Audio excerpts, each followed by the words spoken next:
Askreddit Asks, have you ever correctly had a gut feeling to dislike someone who, on the surface, was a cool person that everybody else liked? What's that story? Kind of related. Not a person but a dog. Years ago I had a GF who lived at home with her sister. Parents. 3 dogs and a cat. One of the dogs was a big goofy lab that loved everyone. I mean everyone. 2-year-olds could climb all over him and he loved it.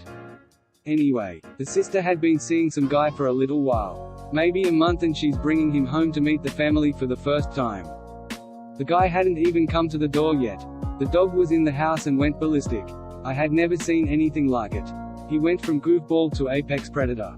Needless to say, he couldn't come in the house. They had to leave. About 2 weeks later the sister comes home. He had slapped her and she ended it. She also found out that he beat his ex-wife before her. TLDR. Labrador could smell the evil on a wife beater. Edit. I am a human, not a doge, and I am a good boy. My parents had this family friend when I was around 15 to 16. Friendly, funny guy who gave me the absolute creeps. I didn't want to be alone in a room with him. He made my stomach turn. Anyway, about 5 years after I moved out of home, he wound up in court. Convicted of 3 very historic, back in the 80s, cases of tilde sexual violation tilde indecent assault of a girl tilde under 12 tilde when she was between 8 and 11. And 1 charge of rape of a tilde girl under 16 tilde 9-year-old girl. Sometimes our guts really know what's up. Edit. I'm that asshole that edits their comment after it gets popular, and gets the "you" poem underscore for underscore your underscore sprog treatment. Holy crap. Sorry. I wrote this comment at like 1 a.m. my time and definitely didn't expect it to blow up like this. When I woke up to my inbox, RIP, this morning I went back and double-checked the exact charges. And have corrected them in my comment. The rape victim was actually younger than I remembered. I'm sorry so many of you have experienced something similar. My sister's boyfriend. I just immediately found him to be very fake and disingenuous. But the rest of the family loved him and found him very charming. He owned a running store franchise that was more successful than the original store and was also doing well trading on the stock market. He sold the store back to the owners for a ton of money to focus on the stock market. But this was around the time of the market crash. So to help with that, he worked at the store as a salesman. They eventually got married and bought a huge house. And that's when the cops came knocking at the door to their large home with a view. He wasn't rich. He never owned the store. He was only ever a worker and had been stealing cash from the registered products and selling them on eBay. The divorce came quick after that. When I was a boy, 7 to 8. At a coffee shop I would go to with my parents frequently, there would often be a middle-aged Asian woman hanging out. She was a regular. The baristas knew her. My parents were friendly with her. Sometimes I would play board games with my parents and her. She gave me the fucking creeps. But I couldn't pinpoint why. My parents knew I didn't like her much, but not the full extent. Anyway, the very first time I was with her without my parents there, they were starting the car or something like that, she tried to get me to come back to her house. She wouldn't take no for an answer and got pushy. When my parents came back I told them what happened and we never went there again. Edit. Apparently a lot of people are unhappy that I mentioned the woman's ethnicity. It's a descriptor. I mentioned she was Asian for the same reason I said she was middle-aged and a woman. My former handball coach. Everybody liked him, but I had a weird feel about him. After training he would come into our showers and give out shower caps for us to use. Or in the winter, he would bring us snow to play.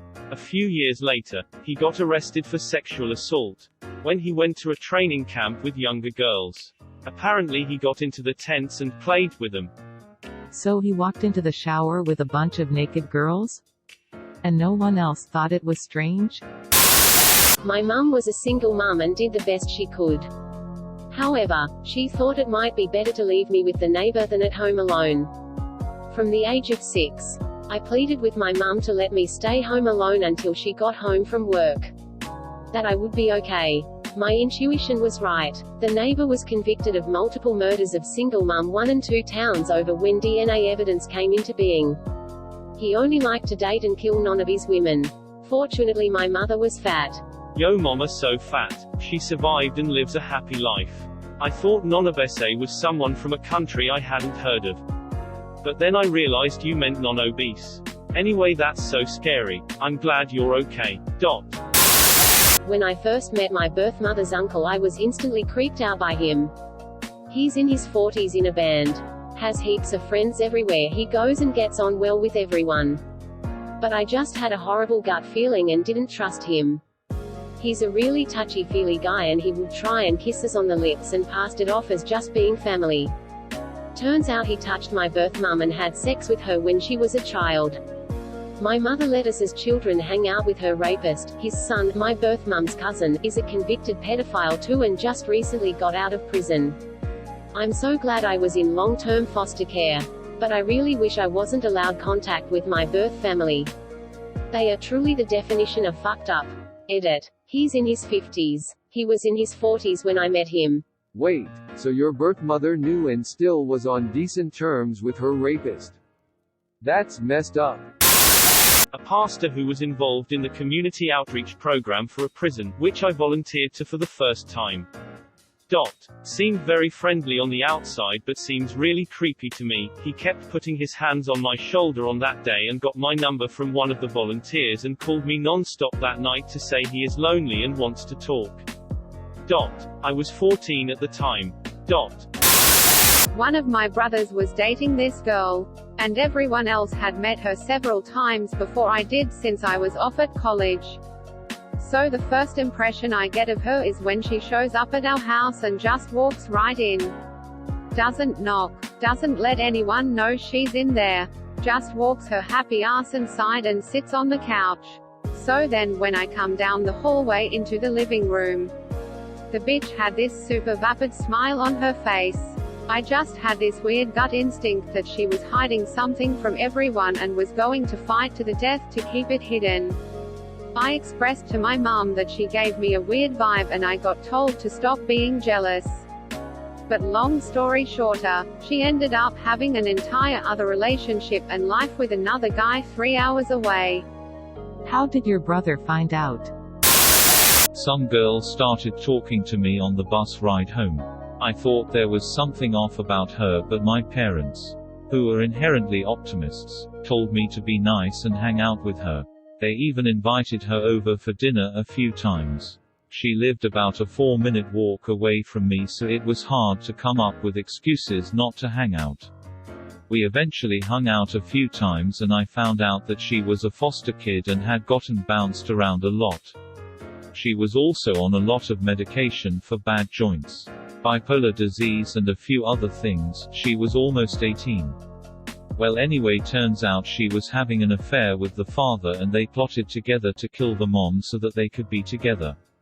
They made sure to plan it during a time when the dad was out of town.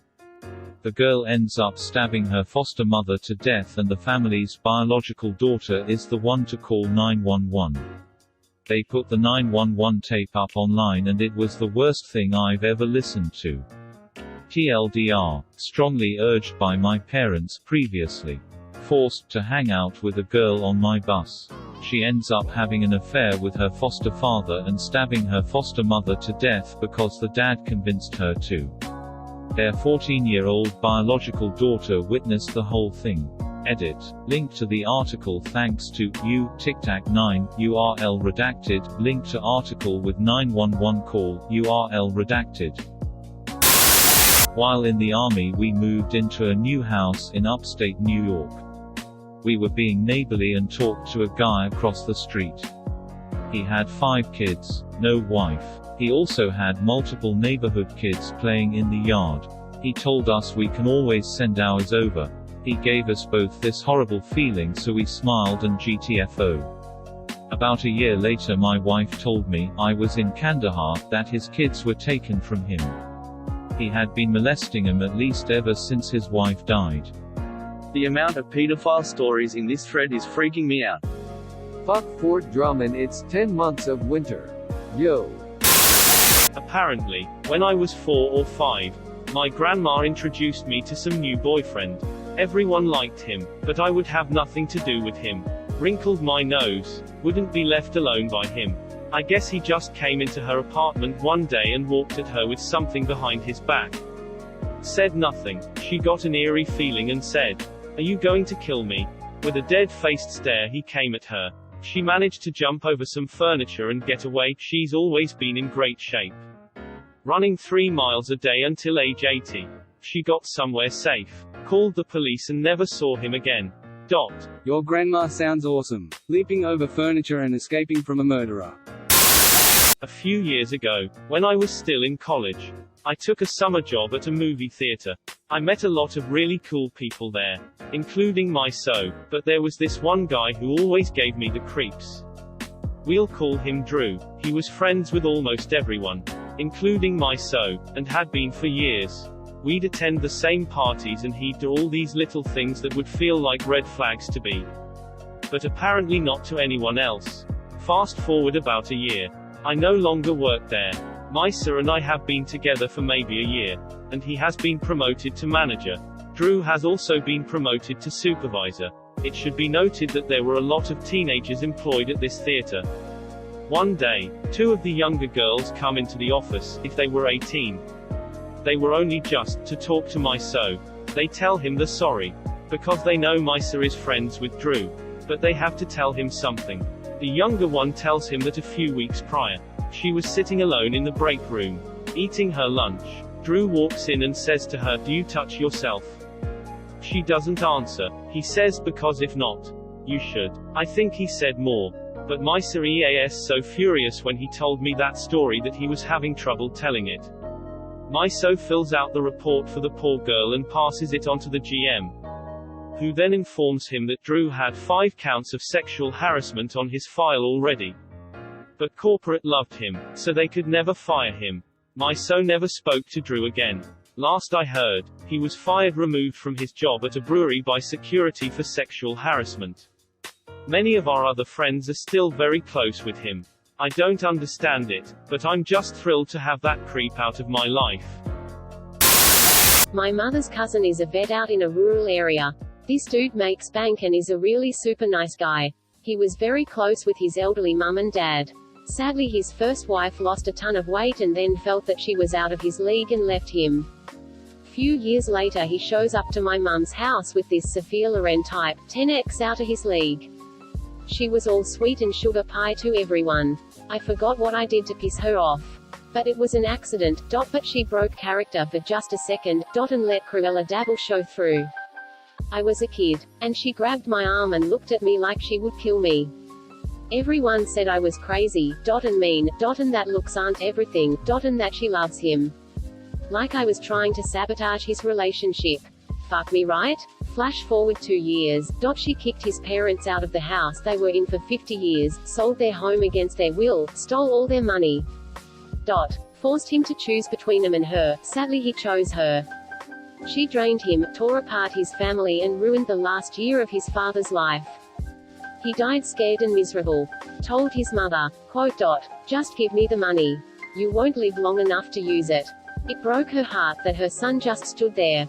But karma paid that bitch a visit to the tune of acute leukemia and she died. His mother is still alive, in her 90s and doing pretty well. He's back in the fold, just sucks his father didn't get to see the end where everything went back to the way it was. Ex-wife's second husband. Took 10 years but I was right. He is currently on year 1 of a 32-year sentence for repeated rape of his daughter. Yes. But I suppressed it so quickly and fast. Because I felt like it was horribly ungracious since she was being so friendly. Over the next couple years, she became my closest friend in the new town I had moved to. Then the following couple years it vacillated between being close, but just feeling like she really didn't want me around or was messing with me a little bit. Turns out she was having an affair with my husband and was literally intentionally driving me crazy. Did you divorce your husband after that? My childhood best friend's mother's boyfriend. He creeped me out and I hated being over her house when he was there. Her family went on a ski trip with mine. And my parents both thought he was great, funny, charming, etc. They didn't understand why I didn't like him. Years later, my best friend told me that he sexually abused her starting when she was about 9. I probably was picking up on her fear of him. I'm a chef, and within 1 minute of hiring someone I know if they are going to work or will need to be replaced. First impressions mean a lot. So if you bring up killing your wife, happened last week, or pain pills, yesterday, within the first 5 minutes of your first shift, it's not gonna work out. Because you're an idiot. Do you work in Gary, Indiana? Not me, but my sister. She has this uncanny ability to detect crazy people. My first boyfriend who was secretly abusive. She called it after knowing him for 2 days. My next boyfriend's mom who eventually forced me to take a pregnancy test because I had been looking rather pregnant, and she wanted to know. She knew after the first visit meeting her. My toxic ex-best friend of 7 years. She knew after 1 year. All of the people my sister calls out for being crazy, I now believe and avoid wholeheartedly. I want to meet your sister and find out about myself. Damn, she's got the sight. Sometimes our gut instincts are only sort of right. When I was in 7th grade, there was this girl who was really quiet and sort of creepy. And she smelled like shit, literally. Closing parenthesis. She wore these odd dresses that looked like pioneer dresses, homemade. And she was just, well, creepy. No one talked to her. People tried to avoid sitting next to her. We all gossiped about her as being the epitome of creepiness. Then one day she was gone. Didn't come to class. The next day, it was all over the news. The police had arrested these horrifically abusive parents, who were neglecting and abusing their daughter, and who had kept their younger son locked in a cage his entire life. And never fed him. The younger boy was kept alive by, you guessed it, his older sister. The police were led to the house by neighbors' complaints about the stench. So this poor, smelly girl was suffering abuse from her parents. And all the while sneaking food and water to her little brother who was literally locked in a cage for years upon years, keeping him alive and then coming to school, where she would be avoided and mocked behind her back and sometimes humiliated. She was a weirdo, and our guts all told us there was something wrong there. But she was a fucking hero. Never heard what happened to her after the parents were arrested. Hope she recovered. Closing parenthesis. My best friend in high school was a girl who didn't have the best taste in guys. She started dating a new guy, who was 20 when we were 16. The dude was a classic douche. He went by a mononym, didn't have his license, and just sponged off of everyone around him. I immediately had a bad feeling about him, and voiced my opinion to her. Well, she got very angry, and said a lot of very shitty things about how I was just jealous. And pretty much burned a 10-year friendship down in one fell swoop. About a week after that happened, she found out she was pregnant. And he didn't take it well. He beat her, and threw her down a flight of stairs, and then left her at the bottom to die. However, I decided I didn't want the friendship to end over something stupid, so I went to try and find her to talk. After a while, found her at his house in a crumpled heap. I drove her a few towns over to the nearest hospital, and sat in the waiting room all night with her family. She lived, but was so badly beaten that I couldn't even recognize her at first. The boyfriend was found 3 days later at a relative's house. I think he gets out of prison soon though. It was a coworker of mine. Call her M. M was friendly, and everyone liked her. Something was up with her though, and I had a bad vibe. She was always complaining about money issues, but then would go out for meals or come into work with new clothes that were not indicative of someone with severe money problems. She allegedly complained of such severe financial problems that she was telling people she was having trouble putting food on the table for her kids. It was that level of desperation. Everyone really liked her. I didn't. I had a really odd feeling about her. Like she was being constantly deceptive. People would always help her out, either by giving her gift cards to Target, extra clothes or canned food. She also complained of car issues for a period of several months. This wonderfully kind lady at work, C, let M borrow her car during the workday. This was so that M could use whatever money she said she had to go to the store and buy food for her family. Additionally, she used C's car to take a nap from time to time. She claimed to work another evening job and she was often very tired. Every year, our company sponsored a local family that needed a lot of help. We were a small business at the time, 50 employees, and we'd all donate something to the family at Christmas. It was usually toys, clothes, gift cards and so forth. This year, we decided as a group to my silent opposition that M would be our family, this particular year. We amassed close to $100 worth of food, toys and clothes and presented it to M before Christmas that year.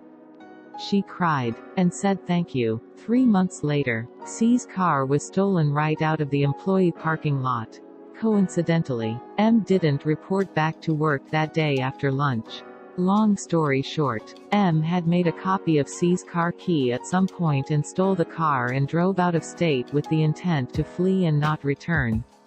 We had come to learn that M had a long history of criminal charges. And M was eventually arrested in a traffic stop after C reported the car stolen. As it turned out, M was a financial criminal. Specializing in identity theft, she had swindled many people, and had a long criminal history including multiple felonies. Right from the beginning, I knew something was up with her that I didn't like. But I couldn't put a real finger on it. I don't know why I saw it and no one else did. I actually began to question my morals, asking myself, why do I dislike M when everyone else does not? I wrestled with it personally for some time, but in a weird way felt vindicated when the truth revealed itself. Edit. Just fixed a few typos. About 15 years ago I worked in a small office. Mostly men, all who I really liked. A new guy started one day. And instantly I had a bad feeling about him. I don't even know exactly why I felt that way.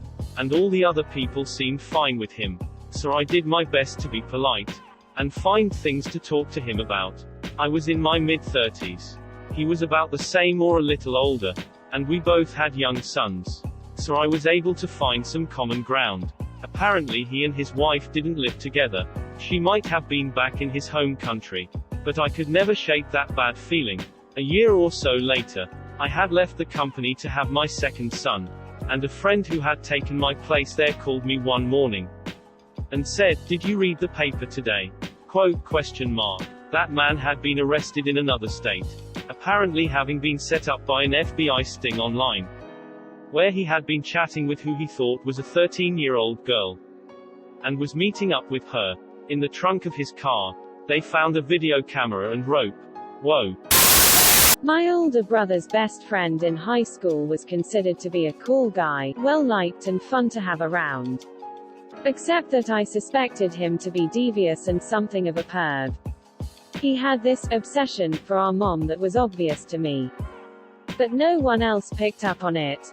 One day, after school, I caught him going through mom's drawers, checking out her personal clothes and underwear, and doing stuff I won't mention here. After he got his motorcycle, age 17, he asked her if she'd like go take a ride. That's when I told my brother the truth about his so-called best friend, and asked him to put a stop to it or I'd tell Dad. How did your brother take it? When I was a senior in high school, my multimedia teacher was loved by everybody. But I hated that guy.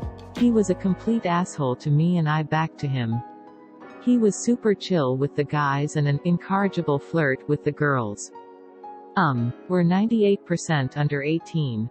But everybody laughed when I'd say something about how weird he was around the chicks and was even told it was because I was overweight, unattractive, and too sarcastic, mouthy. And that's why he picked on me. Oh well, life went on. A few years after high school I heard he was fired for having sex with an underage student. His poor wife at the time worked in the attendance office too and had to take time away from work so the gossip would simmer down. I knew that guy was a shit dick. I worked as a CNA in a nursing home right after high school. We got a new guy that made a lot of mistakes. and obviously had some cognitive impairments. I am not sure what was wrong exactly, but it was obvious that he was mentally slow. Some of his mistakes were dangerous. Leaving a patient with a feeding tube laying flat, increasing their chance of aspirating food into their lungs. For example, on several occasions, I complained about him to our supervisor, and also vented to my coworkers that I just did not feel right about him. Everyone accused me of not having any compassion. They said he was slow, but that he would get it, and I should be more understanding. They all thought that I was being judgmental because of his disability. But it felt like more than that to me. One night, another CNA went to answer a call light, and walked in on him raping an elderly bedridden woman. He didn't even stop, just held eye contact with the coworker until he was finished. This all happened over 15 years ago. He went to jail obviously, but I saw him in Walmart last summer. So he is out now. I sure hope he is never able to work in a position to take advantage of vulnerable people ever again. Thank you for watching. Please like and subscribe to support the channel, and above all, have an excellent day you marvelous people.